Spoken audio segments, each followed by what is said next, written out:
Hello everyone, आप सबका law वाली के चैनल में स्वागत है।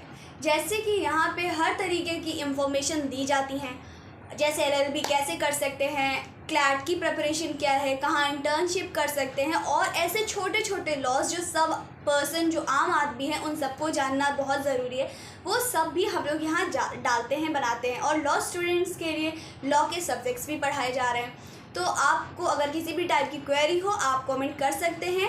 अगर कुछ जानना हो कि किसी चीज़ पे जानना है आप उस पर कमेंट भी करिएगा, उस पर ज़रूर वीडियो बनाया जाएगा। आज का हम लोगों का टॉपिक है चेक का। अब पहला क्वेश्चन हमारा, अगर कोई हमें खाली चेक देता है तो हम क्या करें? जी, जैसे आपको कोई ब्लैंक चेक देता है तो पहला काम आपका जो होता है वो ब्लैंक चेक मतलब उनका जो दिया है, जो एनआई एक्ट कहता है, एनआई एक्ट का 139 कहता है कि आपको ब्लैंक चेक दिया है, मतलब जाहिर सी बात है कि आपका और उनके बीच में कोई ट्रांजैक्शन होना था। जब ट्रांजैक्शन होना है इसीलिए वो आपको चेक दिए हैं वो ब्लैंक, नहीं तो खाली चेक दिए नहीं, कोई मतलब वजह तो है नहीं, या तो उस पर अमाउंट फिल होगा या तो चेक होगा। और चेक दिया गया है तो मतलब जाहिर सी बात है ट्रांजैक्शन होना है, वो आपका एनआई एक्ट का 139 कहता है। जी, अगर जैसे बहुत ज़्यादा केसेस आते हैं, चेक बाउंस हो गया है, ये हो गया है, इसकी प्रॉब्लम बहुत ज़्यादा ही समस्या बढ़ती है, तो उसके लिए हम क्या कर सकते हैं? चेक बाउंस, जैसे आपका चेक बाउंस हो जाता है, सपोज दैट आपने किसी को आपको कोई चेक दिया था, उस चेक के बिहाफ पे आपने ट्रांजैक्शन किया या आपने बिजनेस किया अपना, या किसी भी कारणवश आपको चेक मिला था, वो अमाउंट का आपका पैसा था, वो आपको पैसा लेना था आपका, वो चेक बाउंस हो गया है। तो उस परिस्थिति में आपको करना क्या है कि पहला काम जो ओरिजिनल चेक है, जब आप बैंक में लगाएंगे चेक बाउंस हो जाएगा तो उसके बाद आपको ओरिजिनल चेक मिलता है, तो ओरिजिनल चेक आप वहाँ से लीजिएगा। और ओरिजिनल चेक और आपका चेक रिटर्न मेमो, ये वहाँ पे पेपर मिलेगा आपको जिस पे लिखा होगा कि ये चेक जो है किस बिहाफ पे बाउंस किया गया है, क्यों, मतलब उसका इनसफिशिएंट बैलेंस था, क्या उसका वजह था, जो वजह के कारण वो आपका चेक बाउंस हुआ है, तो ये आपको होगा। उसके बाद आप ये ले लीजिएगा, जब आपको बाकायदा आप ले आएंगी तो इसके बाद आपका पहला काम जो होगा उनको नोटिस भेजना होता है। जो ये लीगल नोटिस भेजा जाता है वो 30 दिन के अंदर उनको लीगल नोटिस आपको भेजना होता है। एक लीगल नोटिस आप अपने आप से ही भेज सकती हैं और एक वकील के थ्रू भी भेज सकती हैं। तो एक ओन भेजने वाला जो तरीका है वो ज़्यादातर काम नहीं आता, अधिकतर आप जो हमारी सलाह है वो वकील के थ्रू भेजवाएंगे।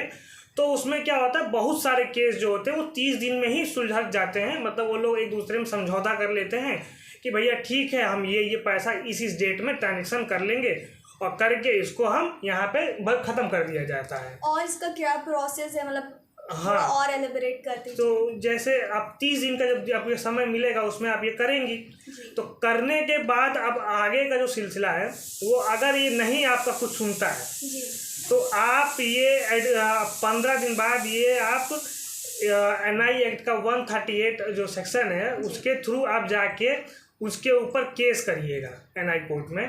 आप जब केस करेंगी उनके ऊपर, तो केस करते टाइम आपके पास अपना एक वकील, बढ़िया वकील जब करेंगी आप, उसके बाद वो वकील आपके केस करेंगे, जाके एडमिशन के लिए आपका केस जाएगा जब कोर्ट में, तो कोर्ट में जब केस जाएगा तो आपके पास उस टाइम सारे डॉक्यूमेंट्स में ये ओरिजिनल चेक और चेक और रिटर्न मेमो, जो ये दो चीज़ें हैं ये कंपलसरी है वो उस टाइम वहाँ प्रेजेंट होना। ये ओरिजिनल रहेगा तो आपके पास एविडेंस है, और आप कोई एविडेंस भी रखते हैं जो। और ये कहाँ पे लगाया जाएगा, किस कोर्ट में?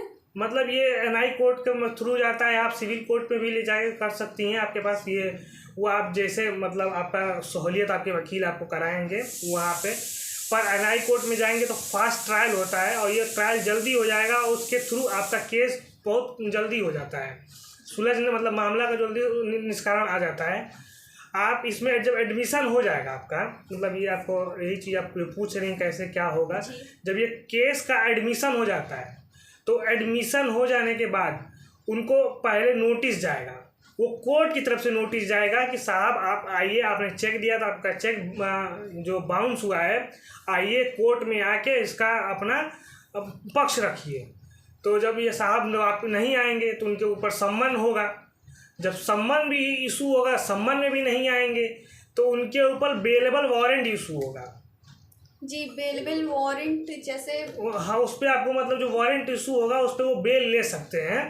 मतलब इनको पहला बेलेबल वारंट इन पे इशू होगा, वो बेलेबल वारंट इशू होने के बाद उसमें भी नहीं आएंगी, जहाँ जैसे उसमें भी नहीं आते हैं तो उनके ऊपर नॉन बेलेबल वारंट इशू होता है, जिसमें कि बेल लेना आसान नहीं होता है, बहुत मुश्किल हो जाएगा उनको, और पुलिस उनको तुरंत जहाँ पे भी पाए जाएंगे वहाँ से पुलिस उनको उठा के ले आएगी जी। तो ये तो आप जान ही रही हैं।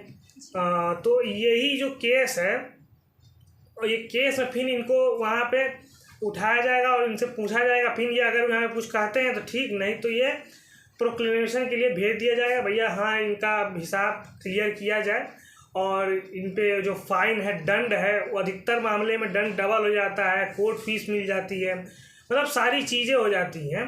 तो ये सारा सिलसिला है। अगर आपको चेक कोई दे रहा है तो आप एकदम घबराइएगा नहीं, क्योंकि आपका चेक देना मतलब वो समझिए सबसे बड़ा प्रूफ है आपके पास। और ब्लैंक चेक हो या ऐसा चेक हो, कोई भी चेक हो, चेक है आपके पास तो आपको डरने की वजह डरना नहीं है, और आप उसको आराम से कोर्ट में जाके अपने इसको केस करके आप पूरा बाकायदा सारा मनी अपना ले सकते हैं, और वो देंगे, क्योंकि उनका पास उनको पता है कि नहीं देने पे उनके ऊपर बहुत कुछ हो सकता है, कार्रवाई, उनकी बड़ी बड़ी कार्रवाइयाँ हैं इसके ऊपर, मतलब अच्छा खासा फाइन लगेगा उनके ऊपर, उनके इम्प्रिजमेंट होता है भाई, तो चीज़ें उन पे होंगी, तो इस चक्कर में वो उनको करना पड़ेगा, ये उनका मजबूरी है। तो आप चेक आपको मिल रहा है तो आप डरना नहीं है, और इस चीज़ों को आगे समझना है। जी। आपका और कोई क्वेश्चन? अगर हमारे दर्शकों को किसी भी टाइप की क्वेरी हो तो आप ज़रूर कमेंट करिएगा, आपको आंसर दिया जाएगा, और कैसा लगा कमेंट करें। Thank you.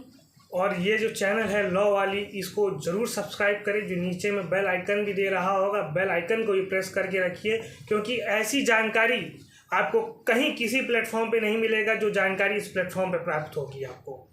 ये हमारा आपसे दरख्वास्त है, आप लोग उसको ज़रूर बेल आइकन को प्रेस करें, क्योंकि जैसी जैसी वीडियो आएंगी ऐसी ऐसी वीडियोस आप देखते रहेंगे तो आपका लीगल अवेयरनेस स्टेज होगा, आप लॉ के बारे में ज़्यादा जानेंगे, और हमारी लॉ वाली को आप एकदम फॉलो करते रहिए, और ये आपका बहुत बड़ा आभार है हमारे तरफ। और अगर जैसे कि आपको कुछ और भी जानना है, आप कमेंट करेंगे तो हम लोग उस पर वीडियो ज़रूर बनाएंगे। जी।